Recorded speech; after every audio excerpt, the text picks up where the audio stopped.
Hello everybody! Thank you for attending. Today I'm going to be talking about the gender pay gap, and my name is Madalena Bonk, and this presentation is called Beyond Numbers, Understanding the Gender Pay Gap. So, to introduce this, the purpose of this study is to gain an understanding of why the gender wage gap still exists in 2024. The scope of this analysis is all women in the United States from many demographics and industries.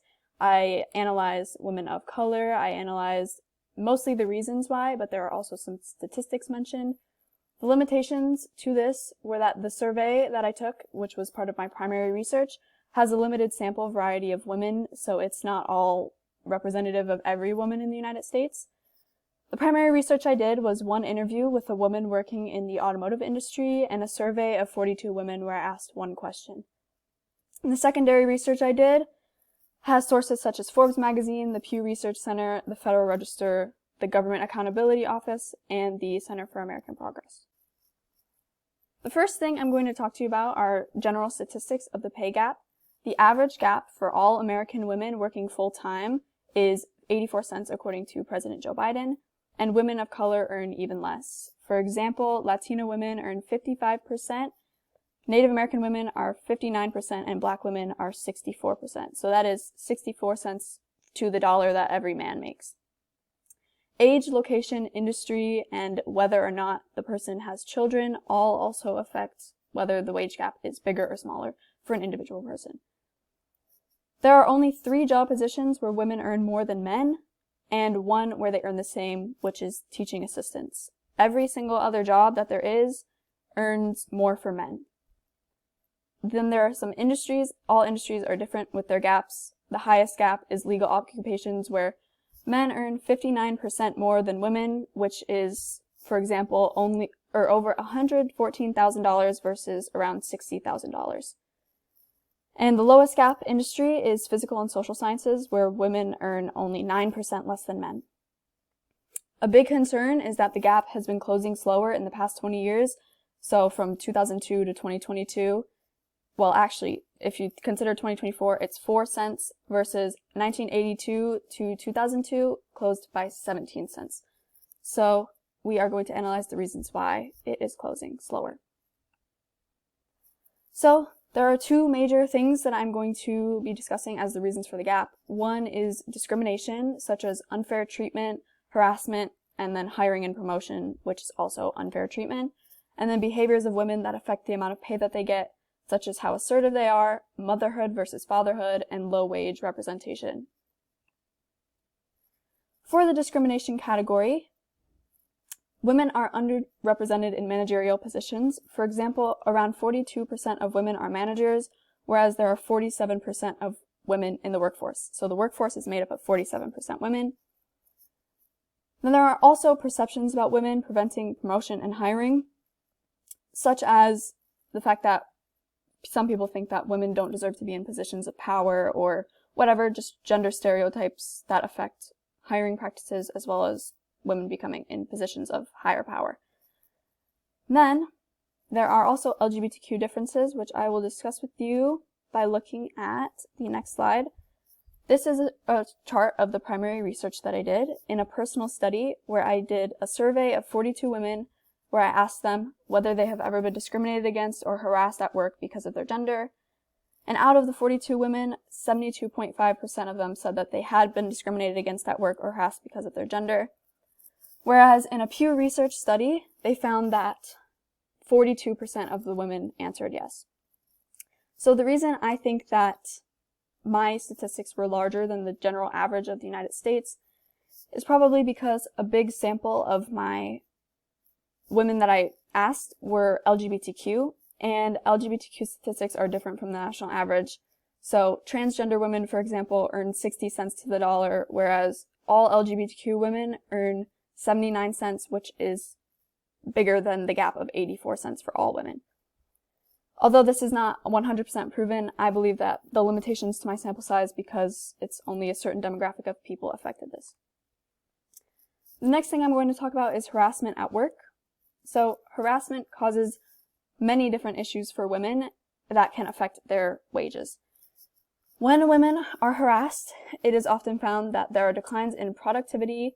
They can lose their jobs, they can lose professional and personal relationships, which can also affect their gender because of experiences and opportunities that they would have otherwise had.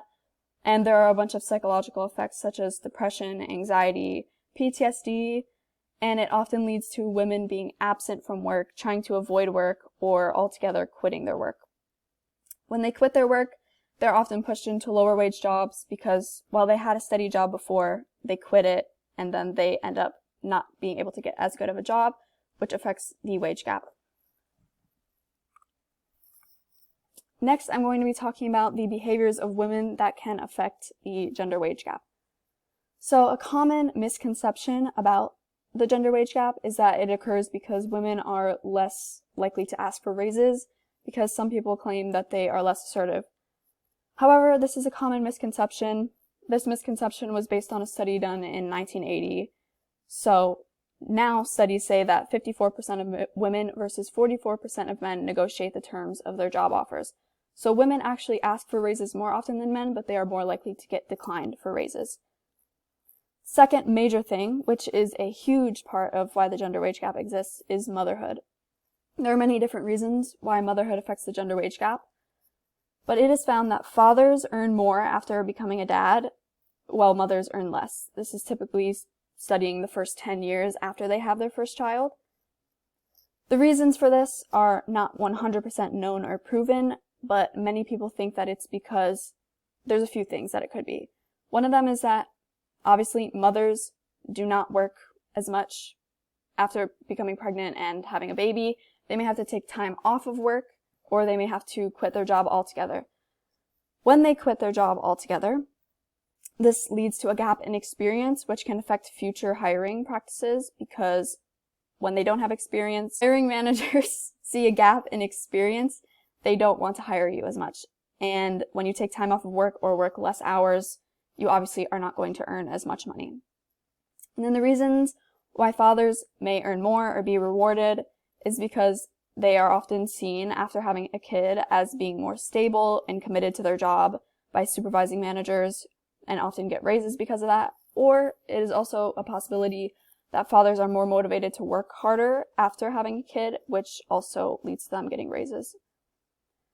I also did an interview with a woman in the automotive industry named Danielle Trombley, and she told me about her personal experience that was a great example of the motherhood penalty and fatherhood benefits. So in her experience, she had a male coworker get promoted where he didn't have the qualifications, he was very new to the job, but she believes that he got promoted instead of her and other coworkers because he is a man who is raising kids on his own, and supervisors took somewhat of pity on him and ended up giving him a raise. Like I said, this is a big example of the fatherhood benefit of increasing wages because they're seen as more stable and committed to their jobs. So the third reason is that women are more likely to be in low-wage jobs than men are. There's overrepresentation of women in low-wage jobs. The reasons for this are uncertain, but there are arguments for occupational segregation, care penalties, and average pay decreases when women enter the workforce in large numbers. So occupational segregation can be connected to discrimination because of gender stereotypes and prejudices, which push women into lower wage jobs because they are unable to be hired in high wage jobs.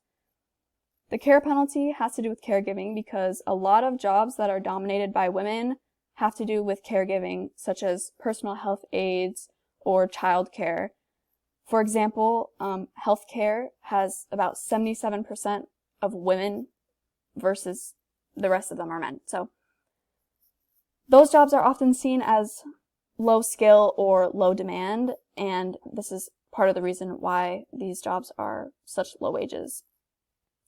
And then the other reason is that there are average pay decreases when women enter the workforce. And according to the Department of Labor, there was a study that said that when women enter a certain job position in large numbers, the average wages of that job decrease. This also may be due to discrimination. It's quite unclear entirely what it could be, but it is found that in many situations their pay decreases because of women. And this might be because people see women's labor as undervalued as compared to men. And then conclusions are that the wage gap can be connected to many different things. One of them is discrimination, and under this is harassment and unfair hiring and promotional practices. There are also motherhood penalties and overrepresentation in low-wage jobs, underrepresentation in positions of power such as management. Final thoughts are that to understand the wage gap, we must ask women about their individual experiences, because at the core of the wage gap, to understand it, is to go to women and see what their personal experiences have been with that. And then here's my works cited slide of all my sources that I have for this presentation. And I'm going to move these cameras so that you can see all of them. Yeah. Okay, that's it. Thank you, everybody, for listening. If you have any questions, feel free to unmute your mics and let me know.